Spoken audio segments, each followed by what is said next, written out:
sont des accords qui n'ont pas été rendus publics et qui étaient une forme, quelque part, de compromis politique et qui avaient été contestés à l'époque par une partie de la direction algérienne, dont Boumedienne, qui n'était pas d'accord avec les accords d'Évian. Vous continuer la guerre si ces concessions-là, secrètes certes, n'avaient pas été acceptées par le FLN?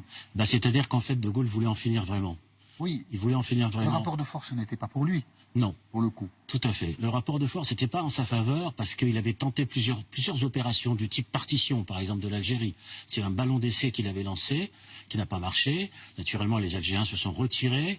Il y avait aussi l'isolement de la France au plan international. À l'ONU, la France était très isolée. Il y a un mouvement de décolonisation, bien sûr, il y avait un grand isolement. Et puis, il y avait une crainte aussi du second front en France par la Fédération de France du FLN, qui était quand même très puissante. Il y avait 350 000 Algériens qui vivaient en France. Donc, le général de Gaulle a pu mesurer, les obstacles, les problèmes, les difficultés. Il a essayé de conserver le Sahara jusqu'au bout. La négociation, elle a porté sur le Sahara principalement. Malheureusement, elle ne portait pas beaucoup sur les populations du Nord, qui n'étaient pas du tout en discussion, quelque part, y compris les pieds noirs, c'était pas discuté par le général de Gaulle. C'était le Sahara, à cause du pétrole et du gaz, bien entendu.